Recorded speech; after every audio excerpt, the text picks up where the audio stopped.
Hello and welcome. Today I am joined by Tim Allardyce, who is physiotherapist, osteopath, and also clinical director at Surrey Physio. So, Tim, thank you for joining. Thanks. It's really a pleasure to be here. Thanks for your time. No problem. No problem. So, I've been following your career with interest for a while now, and looks like you're doing some amazing things, which we'll get onto a bit later on. But just starting with you, whereabouts are you from?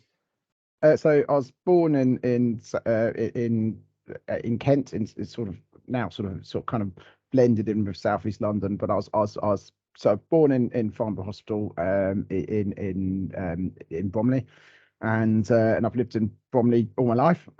Planning to stay here all my life. I live about 5 minutes away from my mum, who actually it's probably about a 2-minute drive. It's probably about a 10-minute walk.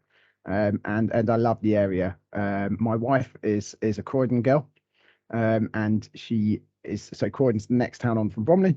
So we're in an amazing position. We've got 2 kids. We're in an amazing position that we've got 3 grandparents.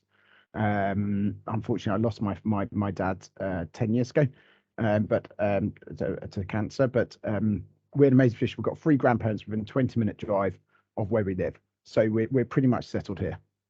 Very nice. So I've got family in Bromley actually, so I know yeah. So I used to go down there a lot.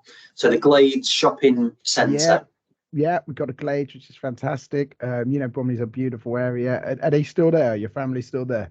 Yeah, they're still there. They're still there. But so basically there was just walking distance. So Bracken Hill Road was where my uncle was. He's now moved to Fulham. So he's more central, and then my cousin lives sort of in that neck of the woods, but it's all walking distance to the centre. But one of the things I really remember and loved about Bromley was I was living in Southport, so north of Liverpool.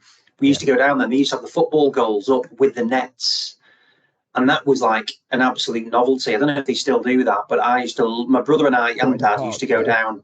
Yeah, I'm not sure if they do actually. I mean, yeah, I think some parks do and some parks don't, but yeah, I think a few of them still do. Yeah, they didn't last long if they did that in the northwest. No, so they never put the goals. Didn't even have goals up in some of them. It was, but then nets was like, oh, this is a treat, absolute treat. Yeah, exactly. Yeah. So, and then from growing up then in Bromley, what was the pathway for you? At what point did you start that you wanted to get into the area that you've gone into? Young, really. So probably by early teenage years, I knew I wanted to be in that field, in the therapy field. My grandparents used to get treatment with an osteopath. My father had treatment with physio and osteopathy, and my father played a lot of rugby. And I remember him having back pain a lot, and I remember him lying on the lounge floor, and I'd sort of try and help his back pain, try and sort of push his back and try and stretch him out. And he always used to say it really helps, and then my grandmother used to say to me, Tim, I've got neck pain, would you, I was only like 11, 12, 13 years old, Tim, would you massage my neck? And then my other grandmother, she had a neck pain, so I'd massage her neck. And they always seem to be so positive about it. I mean, it's like when your kid makes you a cup of tea and you're like, oh, what a great cup of tea, can you, because I guess you kind of want to encourage them to keep doing good things. So I guess they were overly encouraging of me to use my hands to help treat them, and they seem to benefit from it. And from there, my dad always said to me, don't go in a city. My father was an insurance broker, and he found it very backstabbing. I remember in his later years, he had awful time in London, just awful boss one time, and he used to be so stressed. And he said, never go up to London, don't work there. He says do something different. So then I wanted to be, when I grew up, I went to school and everything, and that all went well, and I wanted to be going to sports management. So I applied to university, and my grandfather said, oh, Tim, are you sure you want to do this? Do you want to do something different? And I sort of thought, well, maybe I did. So I had 6 offers to go and do sports and leisure management, and I think Brighton was my first choice. And then I decided not to. I changed my mind and decided I want to do either osteopathy or physiotherapy. I'd missed my opportunity to do physiotherapy at that point because of UCAS. I had to go for UCAS, so I went privately. I got funding from my local council, Bromley. Thank you very much, Bromley. and that contributed quite a lot of money towards me studying. And I went off and did an osteopathy degree, and that was 4 years. And that was the start of the journey into therapy. So that's amazing. You were literally doing it when you were 10 or 11, and that's Yep. when you sort of got into it. Yeah, I was doing it when I was 10, 11. I was I was really interested in it, and yeah, I was treating the family, and then even for university, I mean, I was already working on private patients at university, so I was telling people what I was doing, and people would come up and see me privately at university, which I understand is now completely not allowed. The rules are not allowed, but back in those days, we sort of used to get away with it. So I was almost running my own clinic from university, and I was charging £6 per treatment. This was 22 years ago, 23 years ago. And then I'd be treating all my lecturers. So my lecturers used to come and see me too. And I was never a good student at university. I was always a weak student. I was constantly in remedial classes.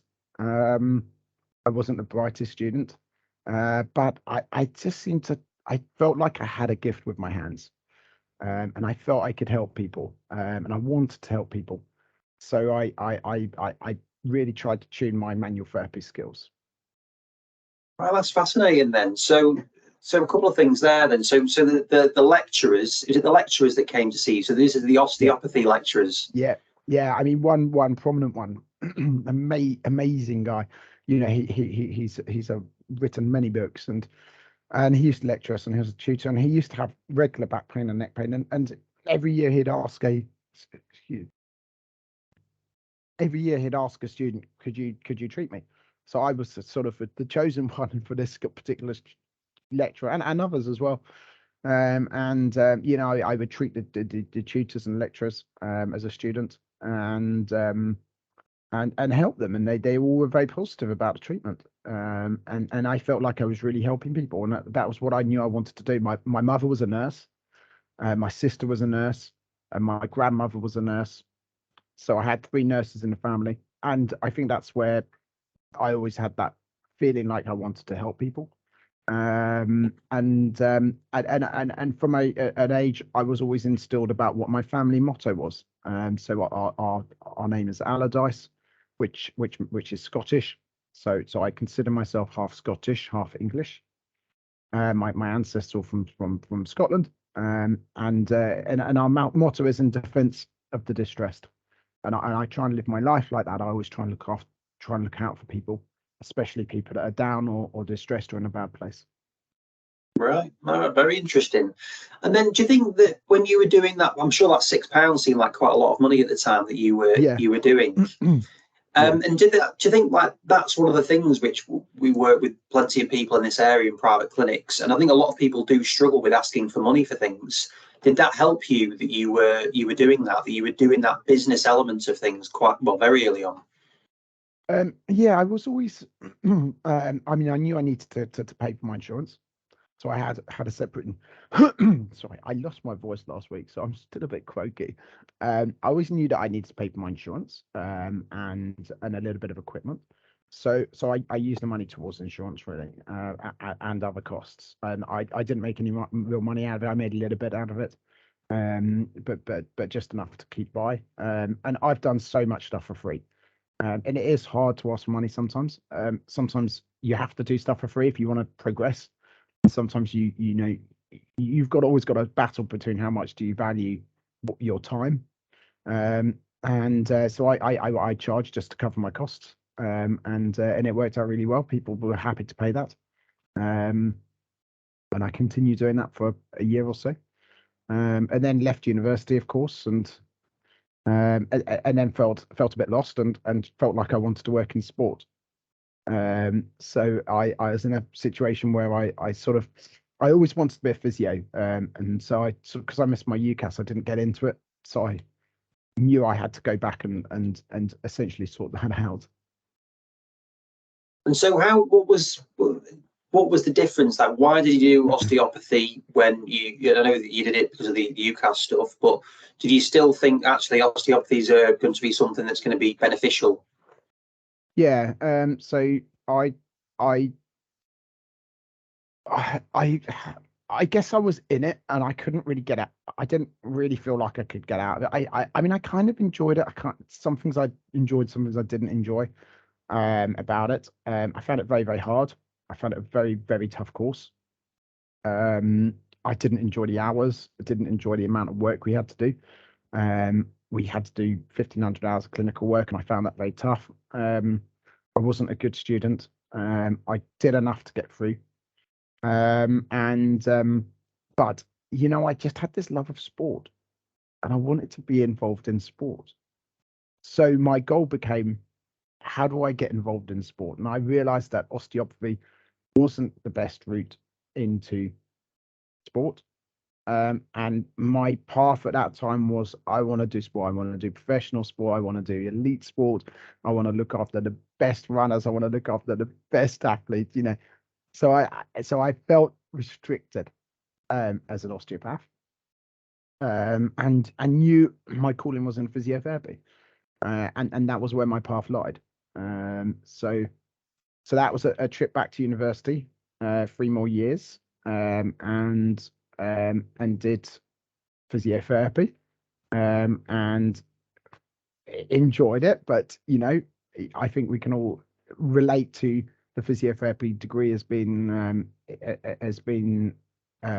probably different to what we all expect it to be. But then, you know, I managed to get my physiotherapy degree, and so I could then, you know, I was then doing both. I was an osteopath and a physio, so I kind of used my rehabilitation skills in physiotherapy, and I used my manual therapy skills in osteopathy, and I was a pseudo physio rehab person.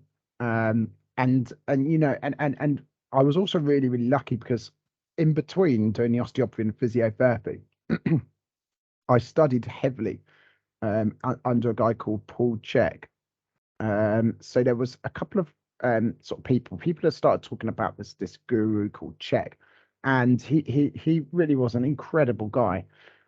And Paul Check was this sort of big American dude who'd come over to England. He was sort of in America, but he came over to England to lecture, and he'd set up this institute called the Check Institute. And I did many courses under them. I spent a lot of money, you know, I probably over 10 or 15,000 pounds, which was a lot back then, to study with Paul Check and do his structured courses. Paul Check doesn't do much in the UK these days. He's very holistic, does a lot of stuff in the US. But back in the day, he was all into elite performance and rehabilitation. So I did many courses with him, and that really tuned my rehab skills. He was absolutely excellent. I still admire him for his amazing teaching. And then I went and did physiotherapy and did more rehab and assessment and diagnosis and sports stuff. And then I was done as far as I thought. I said, I'm never going back to university again. Of course I did. I went back twice and did PG dips or certs or whatever they're called. Can't even remember. And later on became a prescribing physiotherapist and an injecting physiotherapist. And then I said, never again. I'm never going back to university again. And I'm actually considering going back again to do another master's. Excuse me, to do another master's in a completely different field. But I might not do it. So I'm toying between going and doing another university course at the moment. So yeah, a couple of things on that then. So how helpful was it that you'd done the osteopathy before going into physio? How much did that help? Oh, enormously. I mean, you know, it was significantly easier, the physio course, whether it was just because the course was easier or because I'd done. I mean, the osteopathy, for me, the standards were very, very much tougher. From every aspect, from anatomy, from physiology, from neurology, from pathophysiology to anatomy, to manual therapy, to everything apart from rehabilitation, was very, very strong in osteopathy. So the physio I found was easier. So it was definitely not as tough, that's for sure. And I guess I was more tuned to universities and how they work. I think universities are about ticking the boxes. It's about doing what university requires. You can't be too too outspoken or too renegade or maverick at universities, because they have to structure a certain way. So you have to fit in and conform at universities. You have to give them what they want, otherwise you fail very quickly at university. Yeah. Yeah, no, definitely. And then, so when you were doing the physio course, then was that pretty much in mind to say, I want to go into sport? Was this just something that you needed to do as a function to get into that? It was totally a function. I just had it in my heart. I knew I wanted to be a physio. So I knew from 5-6 years previously, that maybe longer, that's what I wanted to do. And we'd had a couple of family friends that were physios, so maybe that influenced things. But it was sport as well. I just loved sport. I loved playing it when growing up. I was just, everything was just, for me, was sport. I just want to do sport. I want to be in sport. I knew I couldn't compete at the highest level. I tried. I was a really keen sailor, and I got really close. And I was did really well at sport at my school. And represented various groups and levels at various sports. But I was never going to make it. But I knew that I was never. I never shone out. I was always a number 2 or number 3. So my opportunity was, I'd love to get into sport at an elite level as an ancillary support member, and that was my goal. And so that started a whole journey of elite sports. And so did you have a particular goal in mind within sport, or was it just sport in general? I want to be working at the highest level. I wanted to go to an Olympic Games. That was my goal. I wanted to go to the Olympics. Since a kid, we'd watched it on TV. And I just knew that was my path. I wanted to be at an Olympic Games. So everything I did was geared towards getting to an Olympic Games. And as it goes, I've now been to 6 Olympic Games. So, and I want to go to more. I still have that drive and passion. The Olympics is the biggest, the best sporting event in the world. And it's just like nothing you've ever seen or been to. It's that was my goal, and then I achieved that quite early on, in 2010, and then I went to every Olympics since 2010 except Sochi, which I did apply for, but I unfortunately I wasn't selected. Yeah, that was my path. So how did you start? What was your first step once you'd done the physio course? What happened after that? Well, the first step was actually working at a rugby club. So I volunteered at rugby club for 2 years. So I worked at the Old Dunstonian Rugby Football Club in Beckenham, and they were fantastic. But I learned very early there's a lot of politics in sport, and we started doing really well as a team. We started winning everything. I'm not saying that's anything to do with my involvement, although they'd never had a therapist work with the team before. And the club started getting investment, and money was thrown at the club, and it went from strength to strength. We were having unbeaten seasons, and doing very, very well. So I did that for 5 years. We were going up the ranks. We were going up every year. We seemed to be promoted, until I did 2 years voluntarily, and then 3 years paid. I was paid £60 a week, for 2 evenings a week and a Saturday through the winter. Did that for 5 years until I just thought, I'm had enough of standing on a cold touchline, too much politics, and I decided to focus on other sports. So I went from rugby into my next sport. I think what I wanted to get into was either skiing or sprinting, and so that was the next step. So it was rugby really first. Right. And so what were you doing alongside that? So I started off working in a physio clinic in London, in Harley Street, which was an interesting and amazing experience with a wonderful physio up there called Andre de Oliveira. He was a very kind man, and I was up there for, I don't know, maybe a year or so, maybe 18 months. And then I was working in the rugby club, and then I decided to because so many of the rugby players, they all wanted treatment outside. It was really busy in the evenings, so it was really tough to see all the players, and we had like 2 or 3 sides running, or maybe more, 4 sides. So and I was a bit of a novelty, so everyone was sort of, Tim, can we just come and see you privately? So I was working from my mum's home, seeing these players, and then they wanted to send in their wives and their girlfriends and their family members and their mothers and their kids and their sisters, and it just suddenly, I had a clientele of 15, 8, 10, 15, 20 patients a week, and that sustained me for a long time, 2 or 3 years from home. And then I had the typical route of going into different places, trying to make it work, and failing miserably, until I got quite lucky and set up a clinic that was actually quite successful. So right, so that was like the start then of your private enterprise then? Yeah, so I started in 2005, and I set up a very small clinic. We rented a room from a building called Addington Palace. They'd had some therapists before, but they'd left, and there was an advert that went out in a professional magazine, and it said we're looking for someone to rent a room and set up a clinic. So I applied, and it turns out that 3 people applied for the job, so they couldn't decide between each of us. So we all rented a room for 2 days a week. So I had my 2 days, and then I think a lady called Laura had her 2 days, and a guy called Ben had his 2 days. And I tried to sort of join in with one of them. I said, can we do this together? And he said no.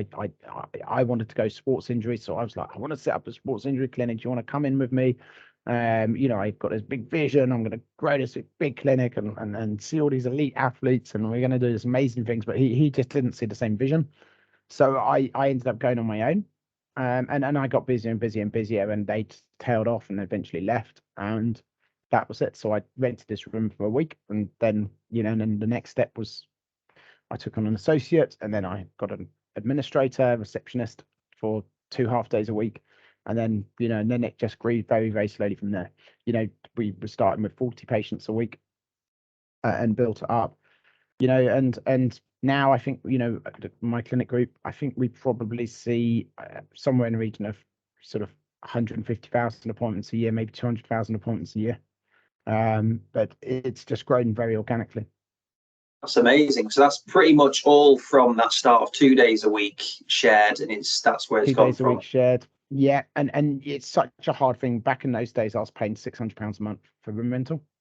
I paid £600 a month, and I had the room all time. So the other guys just left. They just couldn't get busy. They tailed off. I chucked my heart and soul into it, and then took the room full time. And that was a 1-room practice. And we had access to the gym. So there was a gym on site. So it was amazing. So I had this 1 room, but I actually did a lot of the treatment in the gym. I was in the gym with every other patient. And that's what I was doing, all the rehab and all the check stuff. I was doing all the highly advanced check rehabilitation, and assessments.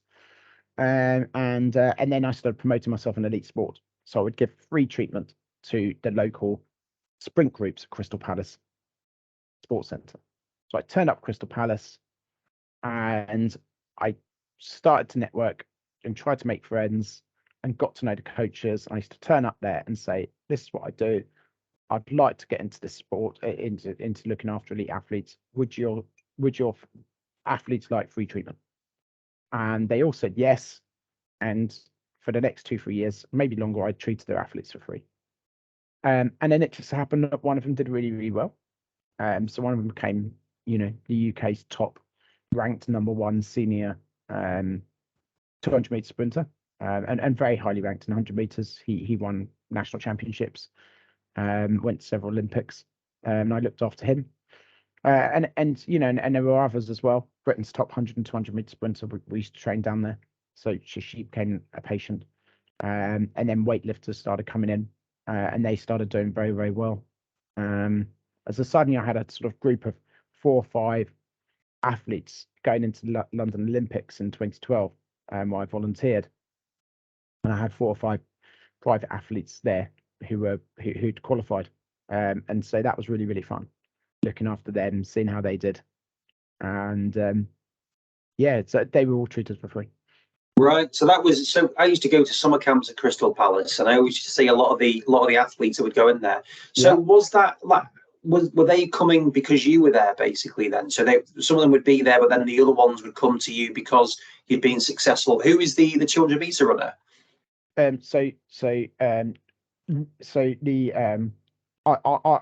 was just going to network, and then they would come to the clinic in Croydon for Right. treatment for Okay. free.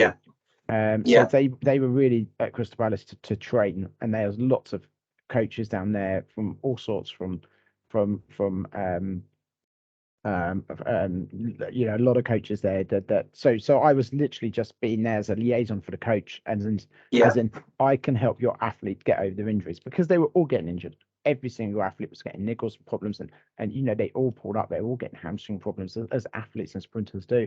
And so they needed someone quickly that they could just pick up the phone and go, Tim, I've got a pulled hamstring. Can you see him like today? Can you see him tomorrow? So I would, yes, and they'd send them over.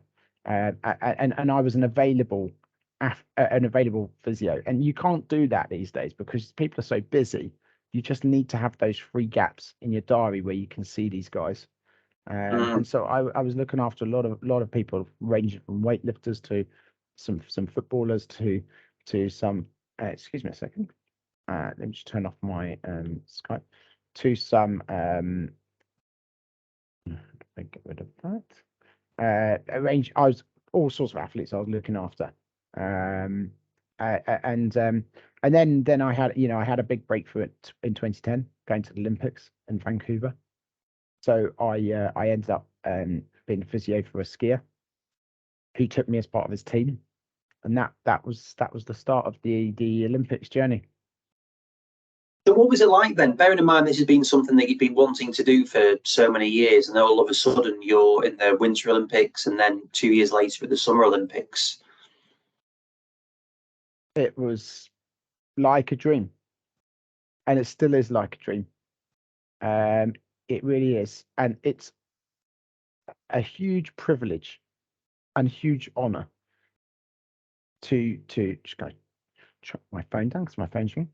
It was a huge honor and privilege to go to Olympic Games, and a humbling experience, and a life experience, and it taught me gratitude, and it taught me a lot. I had my best and worst experiences at some of these games, and you learn a lot. I never really properly traveled, so this was like, I guess, a bit of a journey from boyhood into manhood, and it was a transition period for me, where I learned how to look after myself, and how to thrive as well.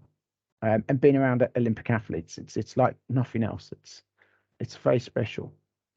It's you're eating dinner next to some of the world's best athletes. I remember in Vancouver, I was just bored one day, and they had this amazing games room on the village in Whistler, and I was just there, and I think I was playing a Wii, or I was playing on a console, playing on an arcade game with a Slovenian skier, and then I'll be playing table tennis with a Bulgarian skier, or you just get to mingle with people, and you make friends and chat and have weird and wonderful experiences that are behind closed doors that the general public don't get to see. So you feel like you're sort of VIP because you've got access all areas. In some cases, you don't have access all areas, actually, because accreditation could be quite restricted. But back in those days, you had pretty much access all areas. What was the mindset of these people? Because some of these, like the skiers, they may not be as well known, say, as some of the sprinters from the Summer Olympics and the real blue ribbon events there. But like, what was the mindset like of these, whether it's Winter Olympic athletes or even some of the ones in the Summer Olympics as well? Well, the mindset of elite athletes is very, very similar. They are almost all win at all costs. They are driven to win. They love winning. They love competing. They want to win. And even the athletes that are right down the bottom, they want to win. I think their first goal is to get to an Olympic Games. Their second goal is they love winning. They love competing. Their mindset is usually ruthless victory. They will go to great lengths to win. They will go to great lengths to get an advantage, to get an edge. I think many athletes, they're highly selfish. They're highly driven inside. They're motivated for their own reasons, and they're motivated to help themselves first. And that's the mentality. And I think that's a winning mentality. Is you've got to be very selfish, driven, focused on you. And I saw that many times. And how was that to be around for you?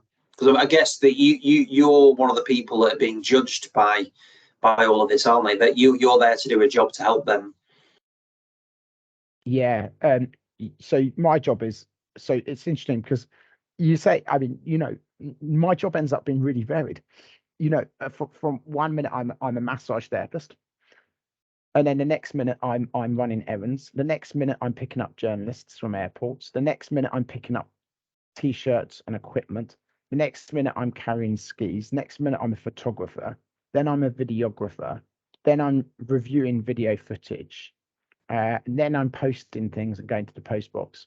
Then I'm cleaning the apartment. Then I'm cooking. And you become a 24/7 gopher when you work with a small team. So the hours are very long, but it's very varied and can be very fun and also very tiring.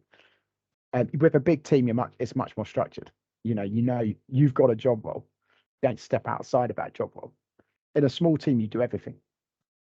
And I was doing everything from adding content to websites to organizing parties to all sorts of weird and wonderful things. I mean, the crazy things. You know, I remember one day the team was a bit short of money, so I took a whole load of stash, t-shirts, pin badges, went up to the sliding centre at Whistler, which was the big bobsleigh run, and I sold about $1,000 of t-shirts and pin badges.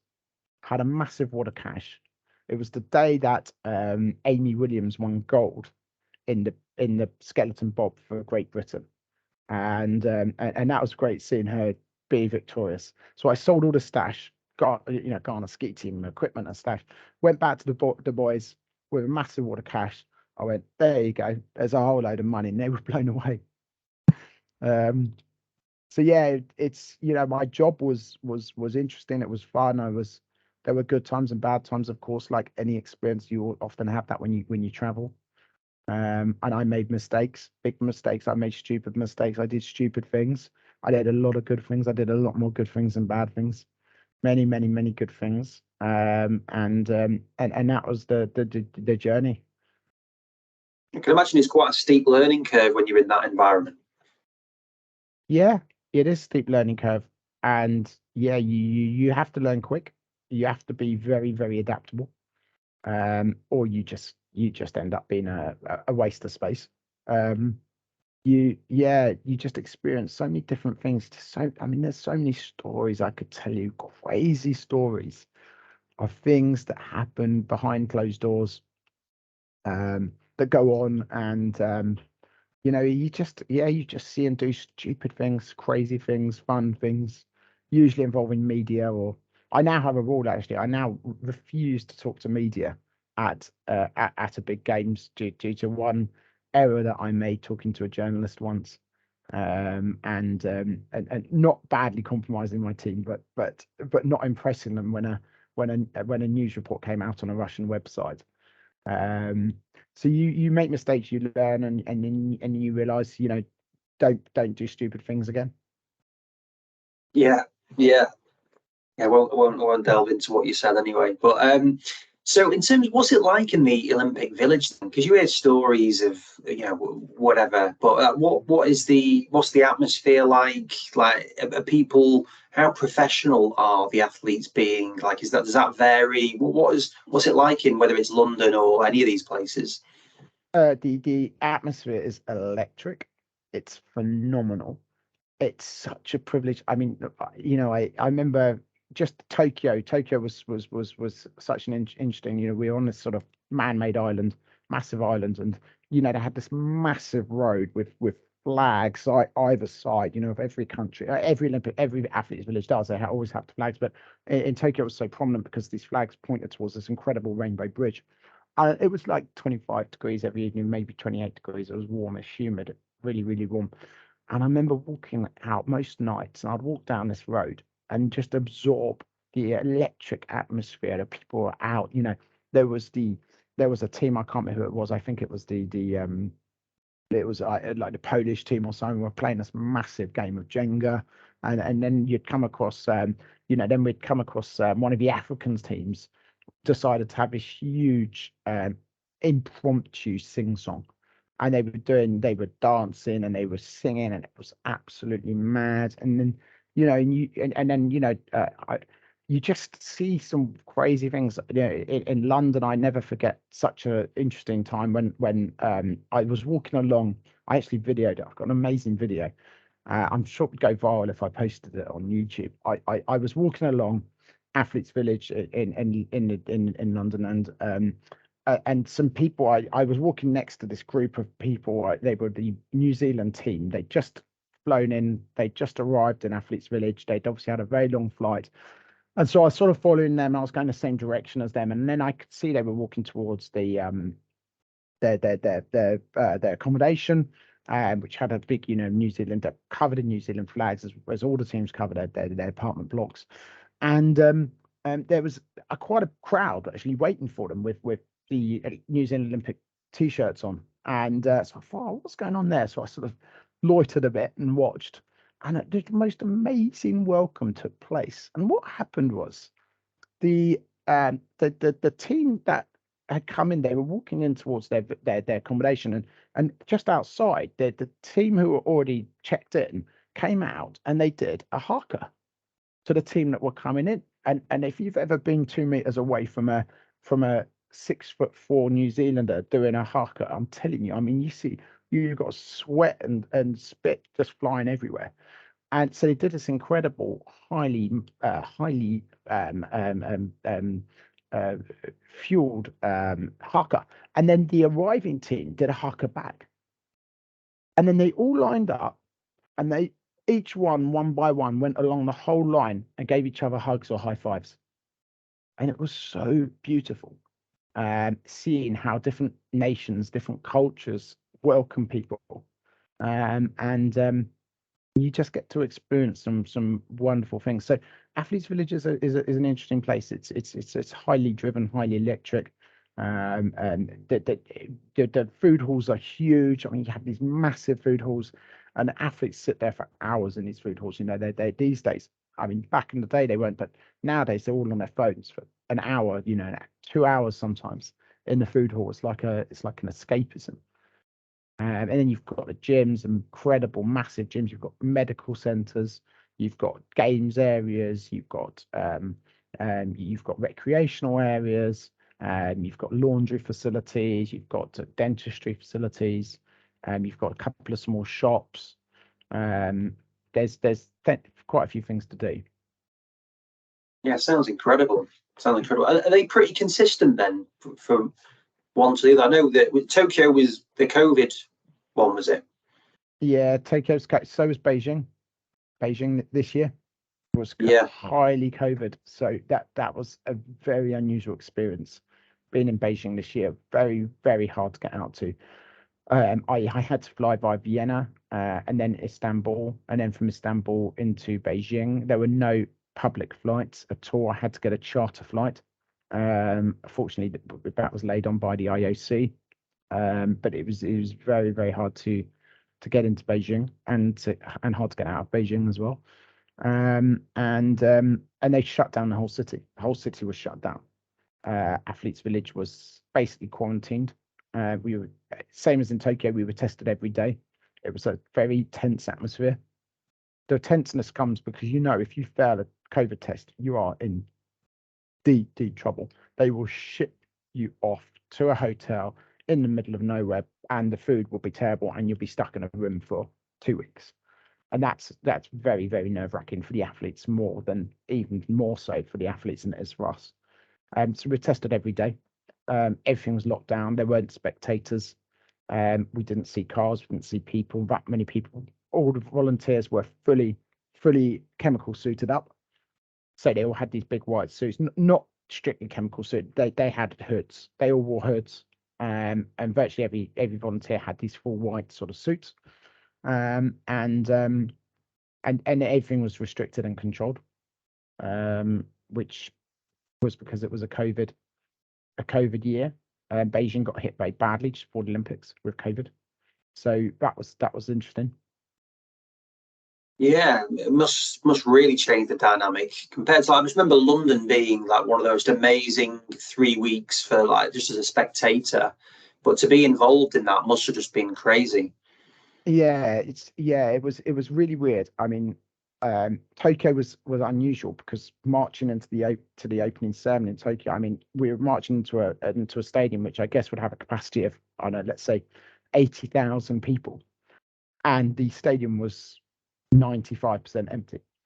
And we were all waving because there were volunteers waving at us, so they lined the edge with volunteers who were all going mad, and we were waving, and you could have imagined the stadium was packed, and it actually wasn't. So it was really really unusual. Beijing, I didn't get to the opening ceremony because I had so many difficulties getting into Beijing. The flights were just horrific.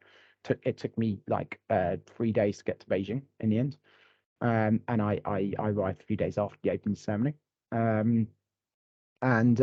London was full of spectators, and what was really cool was Birmingham, the Commonwealth Games this year, was full of spectators, and it was it was so cool. It's so cool because you get to mingle with the spectators. You often get to sit with the spectators, and you get to walk around them, and they'll come up to you sometimes for photos, or they'll just leave you be sometimes. I mean, you get to chat with people. It's really, really cool. So yeah, they're all different. They're all different in their own way. I love how the Western ones. I mean, we've done three in Asia. So we had Pyeongchang in 2018, which was in Korea. We had Tokyo and 2020, but it was in 2021, and then Beijing in 2022. So it's nice to come back to Birmingham in 2022 for a UK event, which for me was phenomenal. It was probably one of the best events I've ever been to. Yeah, no, I'm sure. And that, whilst you're doing all of this work in elite sport, then what's happening with the private clinic? I literally just let it run itself. I'm not involved. I've significantly reduced my workload at the clinic. So I do two half days of clinical work a week. So I do a half day on a Monday and a sort of longish half day on a Saturday. And we've got a team that run it. And actually, I think they probably run much better with me not involved, because I'm far too fussy. I'm constantly harping on about quality and training and bringing everyone, improving standards, and I'm constantly nitpicking and going, oh, why are you doing this, why are you doing that, why I have to do this better, why is our DNA rate at 7%, why is this happening, why is that happening? I just probably bugged the living daylights out of everyone. So actually I think they're quite happy when I go away and I don't pester anyone. And yeah, I mean, so I'm not really involved massively with running of clinics. We have managers, and we have a fantastic clinical lead called Will Bateman and Ben Coffey. My two main clinical leads are amazing, and I've got guys that look after the place for me, like Peter Talinsky, who's incredible, and so many good guys, clinical guys that do such good work, from juniors to seniors to high level guys. Team that have been with me for 10 years, they look after the place when I'm gone. And I feel very selfish sometimes going to these events, because I feel like I'm getting to experience while they're not. But I do try and open up these events to our team. So at Commonwealth Games, we strongly encouraged our team to apply. We had 13 or 14, I think 14, including me, of my team actually go to the Commonwealth Games and work. So I want them to try and experience this as well. And a lot don't want to. That's really cool. It's difficult for some people with their own circumstances, families, whatnot. So yeah, clinic just keeps on ticking over. So when you were setting the clinic up, then did you have a vision of where you wanted the company to go to? Yeah, I had a vision that I'd like to run 3 clinics, and then I thought, that's me done. And that's what I did. I set up 3 clinics. But then when you set up a clinic, then you realize that actually you've not got what you really want, because I was renting a premises I had a really, really bad experience really early on. So I bought a clinic. I actually bought Surrey Physio in 2008. And it was really, really bad. We were losing so much money, between £2,000 and £3,000 a month. And that, in these days, that doesn't sound like a lot of money. Um, you know, I- you know, it's I've spent wasted far more on other projects and doing even today. But back in those days, I took a mortgage, had a flat, and I had a mortgage on a flat, and I took a mortgage, and I bought this Surrey Physio for, I don't know, 70,000, I think it was, or £80,000, and I was devastated because came to the clinic and realised we were losing a lot of money. I was absolutely gutted. And then, then we had awful problems with our landlord. And we were paying through the nose for rent. And then landlord comes to have a chat and says, by the way, you're not paying enough rent and you need to pay more. You're not paying your share of electricity. Look at the contract. It says you're due to pay X amount of electricity bills and you're not paying anything. So we're going to have to start charging you for it. And I was just devastated. And I realized at that time I was either going to fall very, very hard, or I had to find a solution. And the solution was we issued notice on the landlord, which was a terrible mistake at the time, but long term it was a good thing. And then something really bad happened. Was the landlord started having private meetings with my staff that I'd taken over the clinic. The staff didn't have loyalty to me. So they started having private meetings at hotels. I found out about it. And I was devastated. I couldn't sleep for 3 months, couldn't eat properly, felt sick in the stomach. And then they took over the clinic. So some of my teams came with me. I ended up moving. Some of the team stayed. They had my phone number. They had most of my database. They had location, and they just changed the signs and ran a new clinic. I learned a hard lesson that day. I learned that not to trust people so much. And I learned that, although I still am very, very, very overly trusting. And I learned, although I didn't realize at the time, I learned that life is not fair. And you do good things, but it comes back to bite you on the backside. And now that's a philosophy I live by, actually, that life is not fair. And I constantly remind myself when bad things happen. But you know what? Life isn't fair. So just deal with it. And many times things go against me. All the time I have things that go against me. All the time I have ideas and plans, and I know I can do great work. And things go against me for whatever reason. People provide barriers outside of my organization. And I just remind myself, life isn't fair. Contracts go against us where we should win, but we don't. And decisions get made behind closed doors that shouldn't. And whereas before I'd kick off, now I just accept it and go, fine. Life isn't fair. We just move on and do something else. Does that help you mentally? Because again, this really does resonate with me. And it's like that. I think the sooner you accept that stuff happens, the sooner you can just be like, okay, yeah, right. What now? Everybody has bad stuff happen, right? No one gets an easy ride in life. And so I've had in comparison, a very, very lucky sort of time. I've had some bad times, of course, like everybody, but I think mentally, I feel I'm very, very, very resilient. I'm very, how do I describe? I'm very FU, meaning I'm like, if you say I can't do something, I'm like, I'm going to show you I can do it. I'm going to prove you wrong. Just because you're telling me I can't do it, I'm going to show you. I'm that kind of character. I'm like, no, I'm right. This is the right way, especially when it comes to patient care. I'm like I constantly feel like I know what we need to do for the best patient care. So I'm like, no, we're not doing it like that. We have to do it like this. So I think I've got a strong mental resilience. I have this trigger in me that says, no, we got to do it this way, because my gut tells me that that's the right way to do it. And I always, when I do something, look at quality and patient care. And if I think I'm compromising patient care, then I start getting very, very uncomfortable. And we do get put in compromising positions with work on a regular basis. And I keep coming back to what my values are, and that is patient care. So, yeah, I guess it's you have to be mentally strong in this game. In any game where you run your own business, you have to be, because there's always barriers, there's always problems. Yeah, no, for sure. And do you think that experience then with that practice, did that help that, or did you already have that resilience? No, it helped. I don't think I ever really had much resilience massively before that. It was definitely one of the lowest points of my professional career, probably the lowest point. I think bad experiences do make you stronger when you come through the other side. At the time, they feel horrible, but if you get through them and you pick yourself up from the ground, then I remember being copied into a. I would tell you stories. I mean, terrible things from my team, and you feel like crap, but you pick yourself up and you say, no, I believe in what I believe in. And so we have to keep going forwards and keep driving and keep pushing and keep saying we do things better.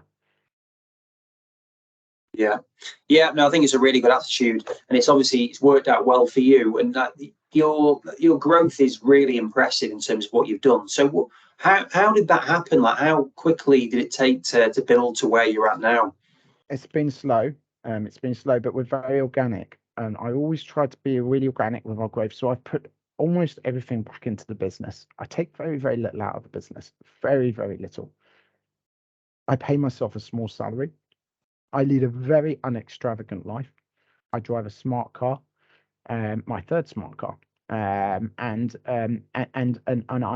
live I live carefully. I don't spend on expensive stuff and jewelry and watches and cars and liabilities. But what I decided to do was to try and invest into assets, and that worked really, really well for me. So I got very lucky with property, and invested into property in 2007, 2008, 2009, 2010, during recession. And in 2010, we bought our first commercial premises in Mitcham, which is an old Grade 2 listed building.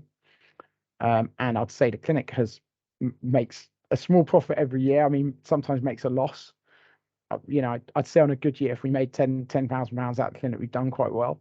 But the property's doubled in value, and that growth in the property, which I think is more luck than judgment, meant that we could then buy a second property, which then could get a mortgage to be used to buy a third property, which has now resulted in buying a fourth commercial premises in Balham, which is an incredible place.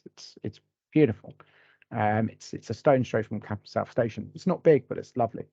And we now own 4 commercial premises which have fairly low leverage, because I've tried to invest money into the assets to keep the business stable.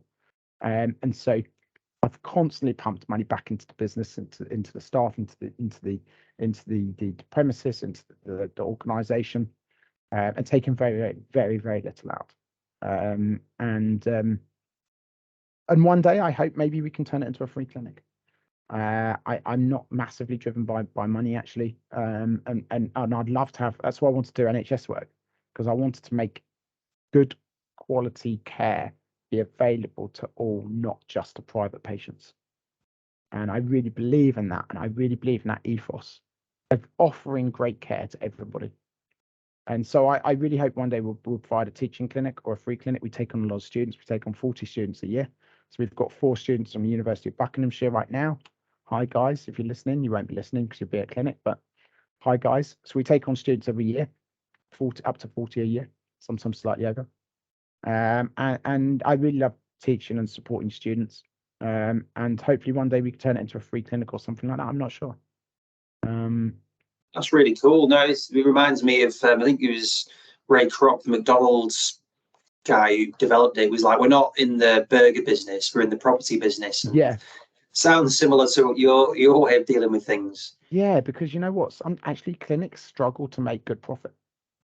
they don't really do that well. I mean, they do all right, but I mean, anyone that's got a clinic knows how hard it is to make money. You know, and in COVID, we made a loss. We made a big loss. You know, we got hammered. Um, you know, and it was really, really tough. Cash flow was really tough. But what we fell back on was the fact that we owned the properties. So we knew we were not going to get evicted from our main clinics. Yeah. We're just refurbishing a property at the moment. So we've got this property in Farnborough, 208 Farnborough Road, called Milestone House. It's the next GP surgery that we bought. It was, you know, bad. I think I can't remember what paid for it. It was 800,000 or something. And we've spent quite a lot of money. We've got planning permission to extend it. We're extending it, turning it into a rehab centre with a hydro pool, and that's going to be purely an NHS treatment centre.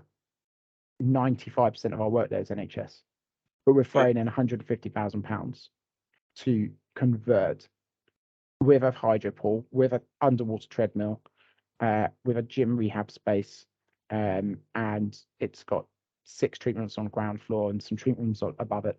You know, and we're converting this as an NHS centre, a rehabilitation centre. It's going to be amazing. Wow. It's been over a year now of building work, and still backwards and forwards in with the builders. Yeah, that's like my goal. Yeah, I mean, we don't have to do that, but we don't get paid anything else. We don't get paid any money for doing that. That's my investment to the community, and that's my support of the guys, to give my guys a great premises down there. So we have an amazing team down in North East Hampshire. We have Ben Coffey, who's like a brother to me, and he leads the team. He's an amazing team, and his support team, and Jack Peterson and their team. Jack's been with me since he was a new grad and has been with me for many years.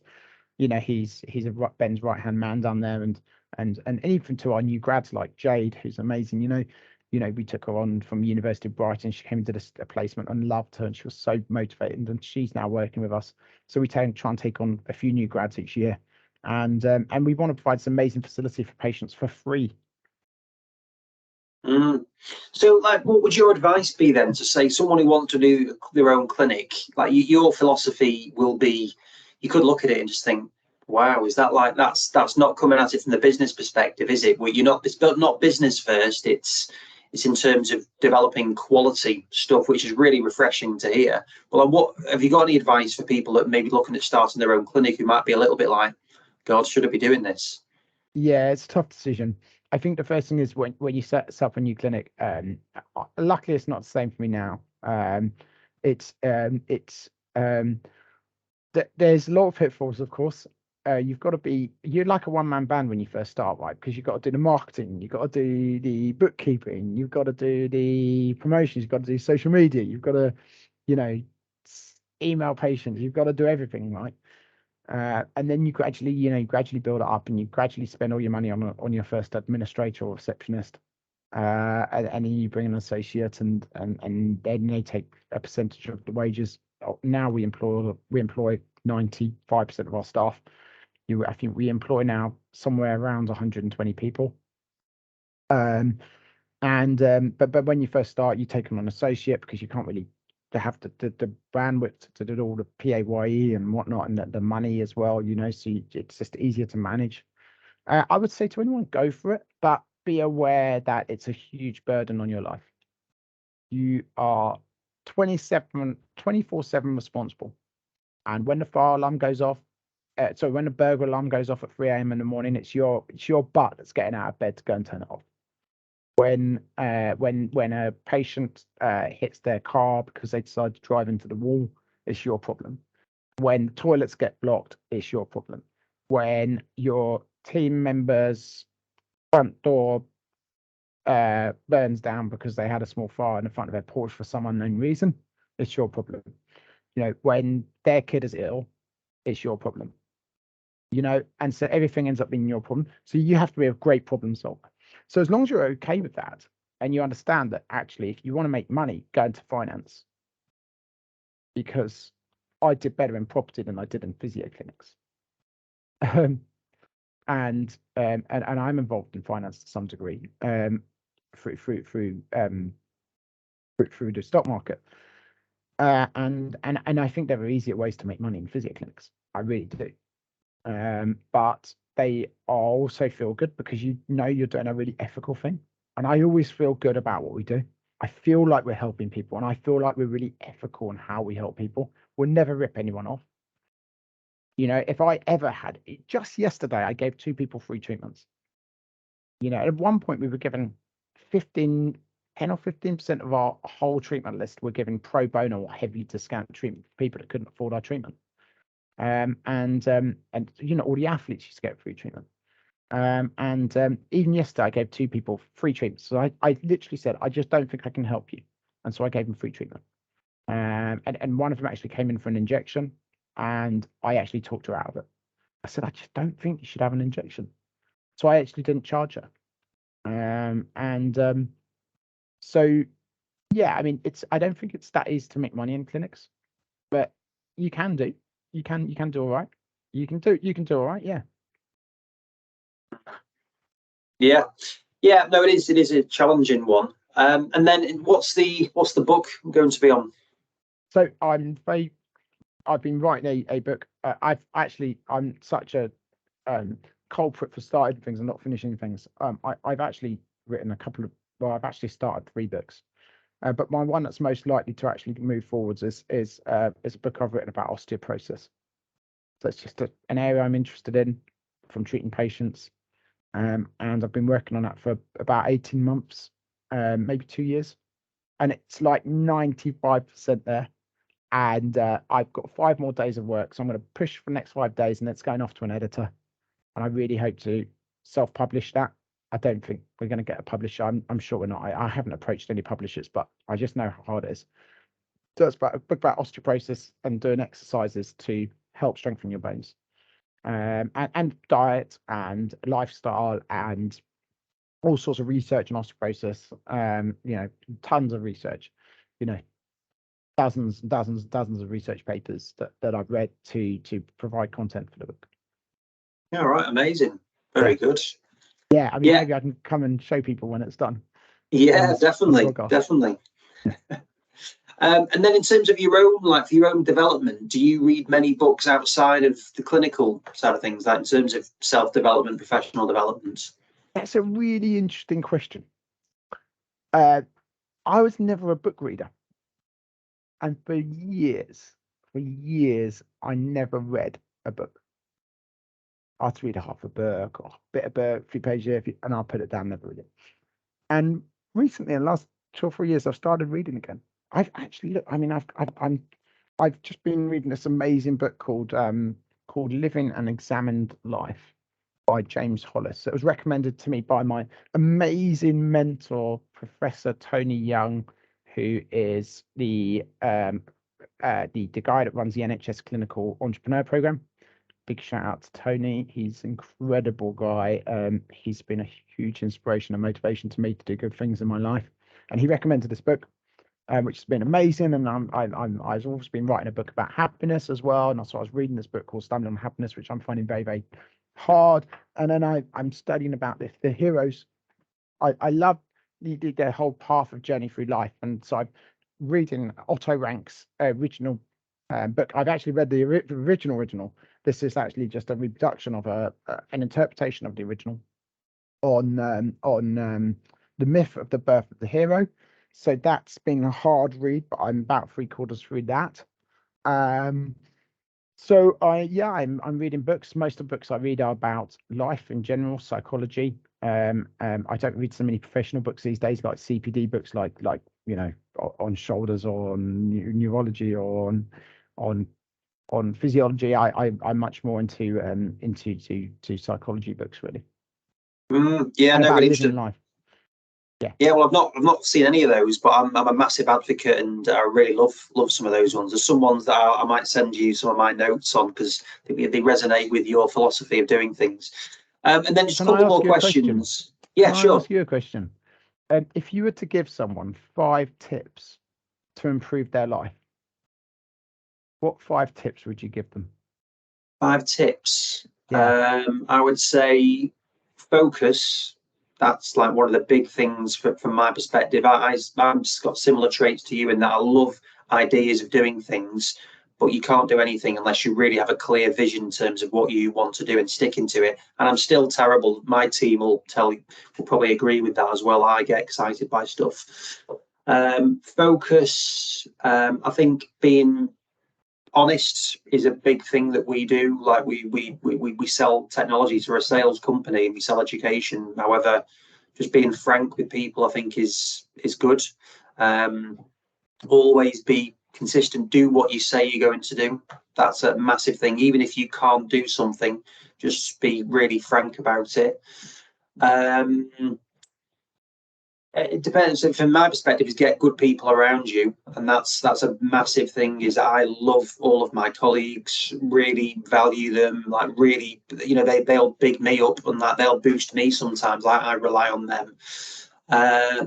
And then finally, I think it's just make sure you're enjoying it, because I think a lot of the time is like you're just not. Sometimes you just get carried away, like monotony. Like I'm just sat with my colleague and like we just start typing away, and it's like, well, what's this all about sometimes? And then it's like, whereas, come on, let's go and get a coffee, or just, you got to make sure that you're enjoying what you're doing, because what's the point otherwise? Yeah, those are 5 things that I see. I ask a lot of people this question. I ask a lot of my patients this question, and you see similar trends in things, but enjoying life is such a big one, and that's something I'm big on. I do apologize. Our cleaner is just doing some Can't hear some it. hoovering outside the house, so outside the room. I might just I think it will stop in a second. Can you hear it? No, can't hear it. Okay, great. No, but I think it's really interesting. Like, even I didn't know you were going to ask that question, and my answers would probably change on it. But I think fundamentally they're the ones, because you still, like you talked about those 3 months of anxiety. I've had those, not regularly, but sometimes you have it, and it's awful, isn't it? When you've just got that and you wake up in the night, you're just like, oh God. And it's just like, how you do not want that. But it does come with the territory of having your own business, of work, employing people, having to be committed to salaries, all of these things, and trying to do stuff. And even just listening to you there now, it helps me formulate, actually, we're looking at some online content, which is going to be expensive for us to invest in, but I really believe in it. And it's like, we need to just do it, because I think it's going to really help. And albeit it may mean that I don't take as much money or whatever, or we have to compromise on other things, I believe in that it's going to be good. Yeah, absolutely. Yeah, and then in terms of just like the culture of your team, when you're looking at people, again, you're talking about not always looking at the clinical aspects of things. What are the things that you look for in people to work with or to collaborate with? Really easy. The most important factor for me is likability.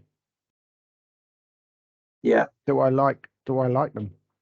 And that's really key, because I've come across the good, the bad, and the terrible in terms of staffing. I think we all do. But I think then if you just like people you work with, it makes life so much easier. And I look for likability, but do you know what I really am focused on now is how to improve people's lives that are around me. How can I help people live better lives?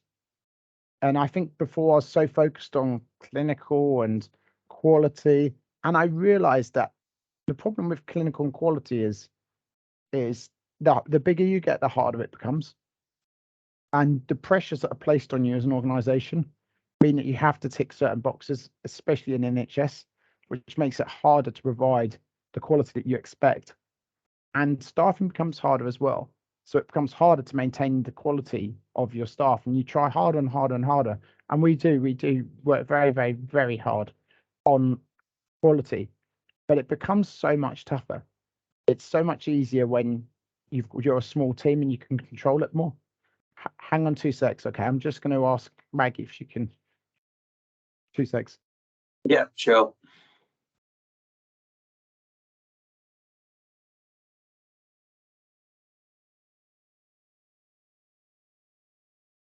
Oh, that's better. Okay. Sorry about that. Now I'm much more focused on how to improve people's lives, and I just feel like I feel like I'm in this world to help people. I'm currently working in a long COVID clinic in Lewisham for the NHS at the moment. I'm doing that this afternoon, actually. I spend like most of my time really coaching people about how to live healthy. It's a big thing for me is how can we get more people to live healthy. And my next big thing is been from there is moving on to kids, and how can we encourage kids to lead healthy lives. And so my main driver now is we can help a lot of people. I want to help more people. I'm so actually limited by physiotherapy actually in terms of the number of people I can help, because I feel I've been put on this planet to help way more people than how many we're helping. And so my next big goal is to now drive forwards my plans with improving kids' lives through education and events and activities, which partly resonate with my own kids being 7 and 5. And that's really what my new business is set up to do, which is to encourage kids to do healthy activities. And the idea being is that we're seeing this massive degenerating health pattern, which I think starts from the parents, which ends up with the kids, which ends up creating a whole wealth of problems with physical and mental health. So we're seeing massive increases in mental health problems. And what we're seeing is kids on social media and kids that have lost the ability to really play. So I want to change that. And I don't know how much I can do, but I'm determined that that's my next big calling, is to change people's lives and change kids' lives. So my next big calling is trying to encourage kids to do healthy events. This is not physiotherapy, and there's a tiny crossover, but this is completely separate. Is reduce obesity, improve resilience, get back winning mentalities, get kids playing sport, get kids outside, get kids away from screens. I see the damaging effects of on-demand TV, Disney Plus. I'm guilty. We ended up subscribing to Disney Plus in COVID, and Netflix. Now my kids, we've stopped Netflix now, but we the kids get hooked on the stuff, and YouTube, and we're seeing this health pattern getting worse and worse and worse, and our health as a nation is only deteriorating. And I feel I can change more people's lives by starting to look at the kids, and if we can change a generation, and encourage kids and teach them how to live healthy, teach them about bad things that they might do to their health through medications or drugs or through diet or through computers or whatever, and teach them that and educate them, and to do that, to some degree, we need to educate the parents. Definitely. No, I think that's really interesting. And I was chatting about this with some of my friends. So I'm from a Southport, so it's cut off. It's not a big city. It's a relatively big town, but we go out and play all the time, literally every night. Go out, play football, walk to school, and it just doesn't happen anymore. And albeit I live in relatively central Manchester now, my nephews, they love Disney Plus, and I'm guilty of watching Star Wars with them or Marvel or whatever. But it's just, it doesn't happen anymore. They're all, like, say, playing games, speaking to each other, literally on the Switch or whatever it is that they're doing. And it's just like, how do you get rid of that? And it's so easy, isn't it? It's so easy for us as adults to be able to just be like, yeah, I'll put Netflix on. What series are you watching? Question now, isn't it? Whereas it never used to be that. And it's like, even in terms of like mental health from an adult perspective, of getting together with friends and doing stuff, when I just think that's so important. It feels like mental resilience, and like getting emails 24/7. There is big problems, aren't there? I think just in a lot of it's it, really. Demand. And everything's on demand. Emails, WhatsApps, Messenger, Skype, constant text messages. It's constant barrage of on demand. Everything is done now. It's Deliveroo, it's Uber, it's watch the next series, then the next series, then the next episode, then the next episode, the next episode, the next episode. It's on demand. When we were kids, we had to wait. We've lost the waiting. And play. We've lost play. Play is social. Play is social, online social. Play is social gaming. Play is forming communities online and gaming, shooting, being in squads and shooting things. And But that's not play what you used to. Play for you was going out kicking a football, or riding a bike, or hanging around with your mates. Now it's all online. Yeah. It's bad for mental health and it's bad for physical health. So we will have this enormous health problem in 20 years, 30 years. It's going to get worse and worse and worse and worse. And it's already bad now. Our health system cannot cope right now. It's going to be massively worse. I guarantee it. With our increasing dependence on medicated drugs, with our increasing dependence on technology, our lack of exercise, and our lack of community building and socializing, affecting mental health and physical health. That's what I definitely agree. And I think even in terms of like football, for the academy system, kids are getting picked at 4 and they're going to do that. Like I think that the youth football, which I would play Saturday, Sunday, guaranteed. Decent player, but not a part of a squad. But now, literally, if you can even kick a ball, you're in. Oh yeah, he trains at Man City, he trains at Man U, he does that, and it's just like even that community of going and playing Saturday and Sunday football is deteriorating, and it's like even like vets football, which I played in not that long ago. That's the one that's actually most prevalent, and it's that the other things aren't there, and it's just like I don't know. It really is changing the communities, which I think is a real shame. But it's money, isn't it, from the football perspective? Yeah. So that's a big project you're taking on there, Tim. That is a big one. Yeah, that's a big project. Yeah, that's the next step. Yeah. Brilliant. No, well, on that note, that was really good. It's gone on a lot longer, but I think it's a really interesting thing. No, it's good. To the wonderful audience, if you're falling asleep, I do apologise. I have a terrible droning voice. No, that was great. Really enjoyed it. I think this we went outside of physio, which is always good. But really appreciate your time. Well done with all of the work that you've done clinically, but also the projects that you're working on. I think it's great to hear the insight as to how you run your businesses, what you're looking to do. It really comes across that you're trying to do better things, which is I really like it. So thank you for your time. Thanks so much. I'm really honoured to be asked to be on this podcast. So thank you for your time as well. I mean, you're really, really pleased. Thanks a lot. No problem. Cheers, Tim. Cheers. Have a good. Hope your house is clean after this one, so you can get back to hoovering. Yeah, exactly. I'm a terrible cleaner, and I hate the thought of my wife cleaning. So I just we have a cleaner that comes in, and she's amazing. And I've had one for years, and just refuse to let my wife do it. Very wise. Great. Cheers, Tim. See you soon. Thanks, Bye-bye. Bye.